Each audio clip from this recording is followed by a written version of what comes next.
All right, guys, so there's 4 pillars of object-oriented programming: encapsulation, abstraction,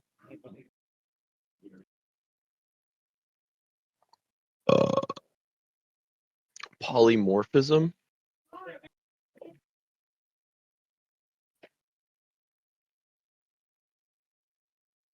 and what's the last one? Oh, inheritance. And then my one professor, Dr. Liu, what do you say about inheritance? Yeah, that's right. Dr. Liu said that there was a 5th pillar that nobody talks about called data flow reduction. Now, I'll be honest, I don't really know why people talk about some of these specific to object-oriented programming, because this one, for instance, abstraction, is just kind of everywhere in programming, not just object-oriented programming. And then this one's also obviously also in everything in programming. You don't really have to worry about these and other things. So encapsulation is basically just like the ability to make code that's separated from itself. It's like, so like you basically have code that's not dependent on each other. So like if we have like a function, like we'll just like declare a function right here. This is how you declare a function in like C. You give it a return type.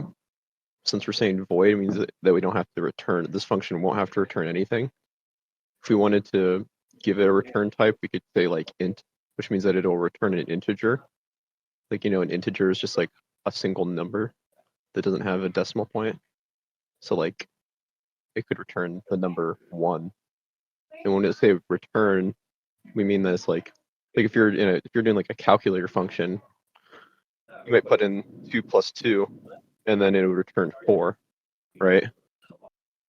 So does return type make sense to you guys when I say that what return type is? Yes, Johnny. Poggers. So void means that it doesn't have to return anything. It doesn't have to return an integer or anything. It can just do something. So then we'll say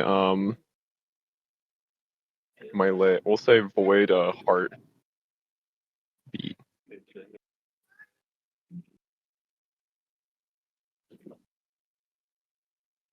And then in order to clarify that it's a function in like a programming language, you have to put brackets around. You have to put parentheses. The reason why we put parentheses is because this is where you put what are called parameters. What parameters are things that you then pass into the function later. So like for instance, let's actually go back to our calculator example, because this is just easier to think of. Calc. The thing that you put in, actually we'll do addition. We'll do add. And it wouldn't be an integer, by the way, it'd be a double, which means that it's a double means that it has a decimal. It's just like a decimal variable. So we put add, and then so you see how there's parentheses here, and this one in our heartbeat function is just completely, there's nothing in the parentheses. That's because we're not going to pass anything through to this function. But if we're doing an addition function, then we would pass something through, right? Like what would we pass through into an addition function?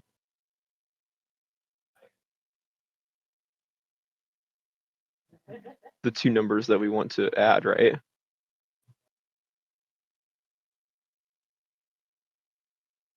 So we have John Waffle. We have integer A, we'll call it, and we'll have integer B. We can call them whatever we want, by the way. You don't have to do it like that. You can say integer whatever. You can name these whatever. And then in order to actually do our function, we have our curly brackets here. And then we'll put our curly brackets down here to signify the end of the function. That's just normal coding convention. You can put these curly brackets anywhere you want. If you wanted to, you could write the entire function in one line. And then we would say, the simplest way to do it would just be to say return int A. Whoops. Actually, you don't even have to type in int, you just type in A plus B.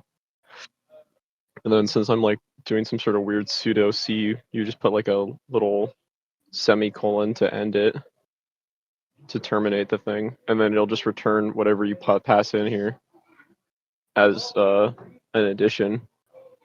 So that's what the parentheses are for. So encapsulation basically is this. This is all encapsulation. Is like creating a function that has the ability to be like separate from itself. And why is that important? Well, it's pretty obvious why it's important, because the fact that if we didn't have encapsulation, then we wouldn't be able to make functions or anything like that that do these things. You just like have to type in a plus b constantly inside your code. You couldn't just call a function that would then allow you to like do that really quickly. Isn't that cool? That's what encapsulation is. So abstraction is even cooler because it's probably the most broken thing in all of this. This is also abstraction. A function is abstraction, but abstraction is a little bit more broad. Abstraction is like how far away are we getting from the machine code, which is just like a bunch of ones and zeros. So like every single time that you implement something that makes it easier for you to understand, you're implementing abstraction, which means that you're just making it simpler. So like whenever you have an assembly language, for instance, is just taking stuff that's human readable and putting it into machine code, into binary. That's like the first abstraction. Then the next abstraction would be like a programming language like C, which is really close to the assembly and binary. So abstraction is literally just like making things simpler. So like this function is a form of abstraction because we made it simpler for us to add numbers together, because we just type in the two numbers that we want to add together. Isn't that awesome? That's really cool. Polymorphism's kind of messed up. I don't really want to explain polymorphism. What? They should put you on the stage with the mic and like the speakers.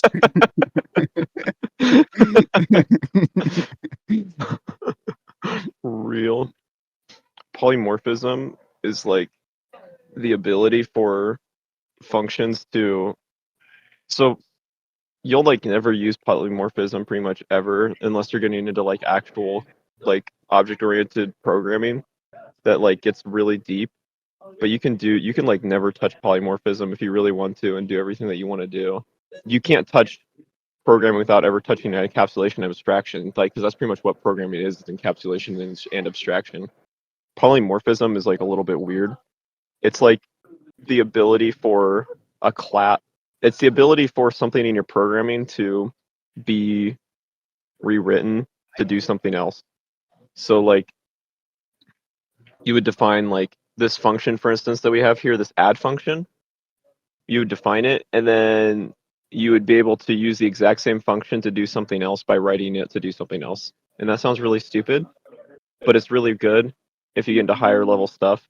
But I'm not going to explain polymorphism because of the fact that it's just stupid to explain right now, because it'll just be over your head because you don't know the things about other things. I have not soaked a single piece of information. That's fine. Inheritance is cool though.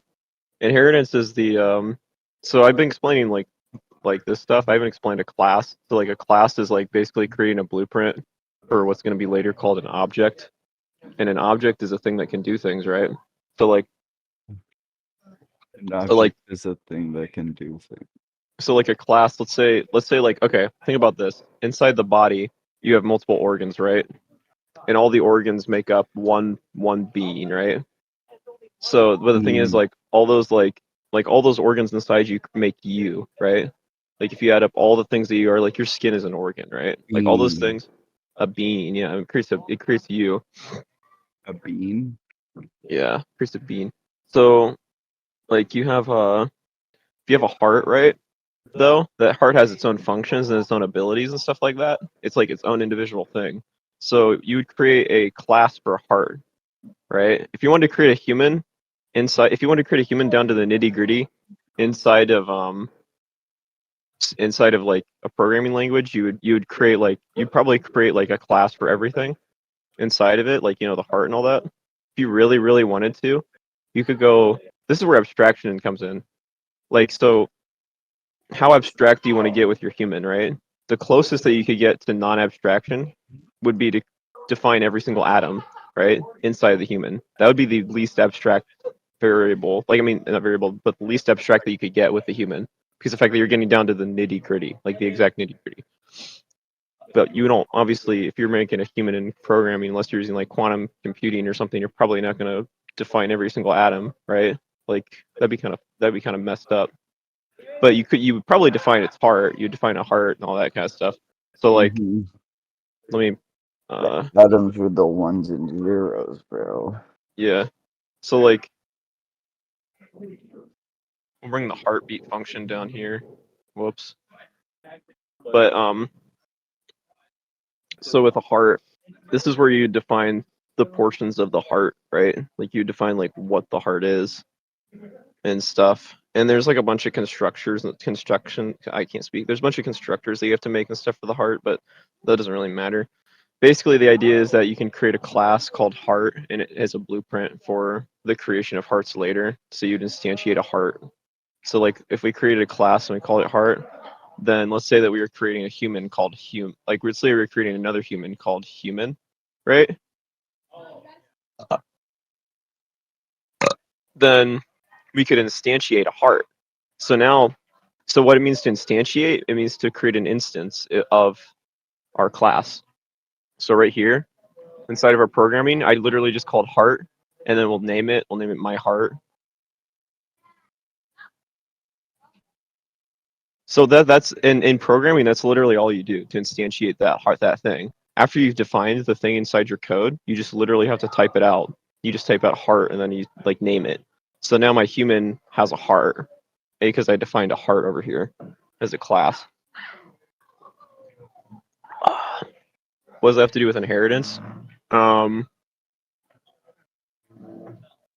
inheritance is the ability to basically take an entire class, right, and make a new class out of it and then add on to it. So like let's say that with let's go with something a little bit simpler. We'll go with we'll go really simple actually. We'll go I'm trying to think of something that's simple that would make sense. Oh yeah. This is the simple one. Animal. Okay, so you create a class for animal. Create class animal, right? Now, is a cat's an animal, right? If you want to create a cat and you defined an animal class, whoops, I'm like freaking out. Class cat. Let's say that animal had like a bunch of stuff like that a cat already has because it's an animal, because cats are animals. Like let's say that the animal had like I don't know, like it breathes, you know? Like an animal breathes. Then we could do this little thing right here. It's called inheritance, where we say, all right, a cat is an animal. So what happens is the cat has now inherited the capacity to breathe from animal, right?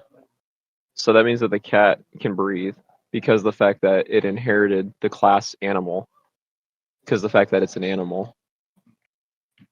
So that's inheritance. That's pretty cool. Data flow reduction. Data flow reduction is basically like limiting how many things that we're putting into these parameters inside of our functions. So you don't want to have a ton of parameters inside your functions because of the fact that that's just annoying. So the way that you can do that is by making sure that your functions are in the right classes so that they can just call directly the things that are already in the classes so that you don't have to add more. I love that band. So like Animals. I love that band. So yeah, data flow reduction is a little bit harder to explain because I don't have a massive amount of I don't have a massive class library created. So yeah, that's the foundation of object-oriented programming, other than polymorphism, because I wasn't going to explain that to you. But I think you guys should be full stack developers now.